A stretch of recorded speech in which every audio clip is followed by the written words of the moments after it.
Israel में हालिया कशीदगी के बायस खौफ और हरास की फजा गहरी होती जा रही है। जी हां, इजराइल के अंदर डर बना हुआ है। लोग डर की वजह से इतने ज्यादा परेशान हैं कि लोग ईरान के हमलों को लेकर काफी ज्यादा डरे हुए हैं। लोगों के अंदर एक खौफ और हरास देखने को मिल रहा है। दरअसल इजराइल में हालिया कशीदगी के बायस जिस तरह से इजराइल और अमेरिका ने ईरान पर हमला किया है, उसके बाद ईरान जिस तरह से पलटवार कर रहा है, ईरान की तरफ से जिस तरह से ईंट का जवाब पत्थर से दिया जा रहा है, उसके बाद इजराइल में अब कशीदगी बढ़ गई है। लोगों में खौफ और हरास की फजा गहरी होती जा रही है। ईरान की जानिब से मुमकिना या जारी हमलों के खदशात ने शहरी जिंदगी को शदीद मुतासिर किया है और हजारों अफराद जेर जमीन पनागाहों में मुंतकिल हो चुके हैं। जी हां, जेर जमीन जो टनल्स बनाए गए हैं, जो गुफाएं बनाई गई हैं, जो गार बनाई गई हैं, अब लोग दरअसल उसी के अंदर एक तरह से पनाह लिए हुए हैं, उसी के अंदर एक तरह से छुपे हुए हैं। इजराइल और ईरान के दरमियान दुश्मनी दरअसल कोई नई बात नहीं है।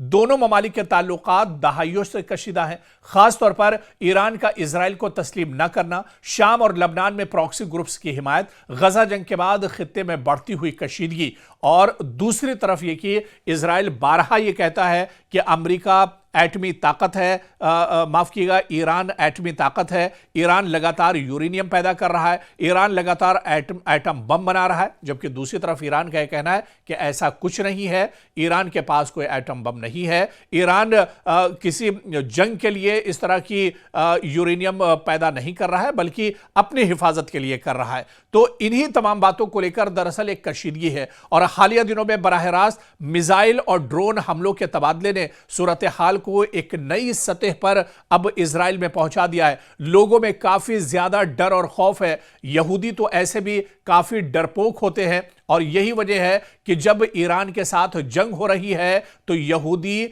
अब एक तरह से बिलों में छुप गए हैं। यहूदी जेर जमीन जो टनल है उसमें एक तरह से पनाह लिए हुए हैं और यही वजह है कि इजराइल में खौफ की फजा चारों तरफ दिख रही है। ईरान की जानिब से बैलिस्टिक मिसाइल और ड्रोन हमलों के खदशात ने शहरियों को शदीद परेशानी में मुब्तला कर दिया है।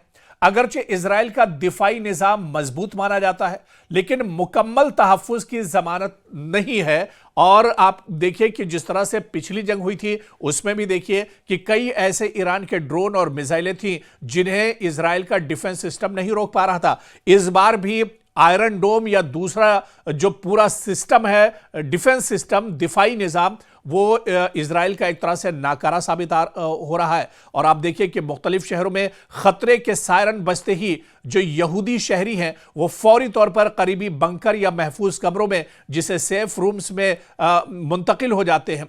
जेर जमीन पनागाहें यहां पर बनाई जाती हैं। इजराइल में ज्यादातर इमारतों में लाजमी तौर पर बम शेल्टर्स या महफूज कमरे मौजूद होते हैं। आवाम कई कई घंटे दरअसल वहीं गुजारने पर मजबूर हो जाते हैं और आज भी दरअसल इसी तरह की सूरत हाल इजराइल के अंदर बनी हुई है। लोग पूरी तरह से परेशान हैं। यानी इजराइल, बेन्यामिन नेतन्याहू ने एक तरह से इजराइल के अवाम पर यह जंग थोप दी है। हालांकि यह खबर भी आ रही है कि बेन्यामिन नेतन्याहू ने दरअसल एहतियातन एक तरह से इजराइल छोड़ दिया है। वो इजराइल छोड़कर भाग गए हैं और उनकी आवाम कहीं ना कहीं अब इस जंग को एक तरह से झेल रही है। आवाम दरअसल परेशानियों का सामना कर रही है। आवाम के सामने दरअसल अब इतनी ज्यादा परेशानी है कि ज्यादातर यहूदी आबादी अपना ज्यादातर जो वक्त है वो जेर जमीन जो टनल्स बने हुए हैं, जो गुफाएं बनी हुई हैं, उसमें एक तरह से अपने दिन रात गुजार रहे हैं। तो एक डर और खौफ ईरानी हमलों का लगातार इजराइल के अंदर देखने को मिल रहा है।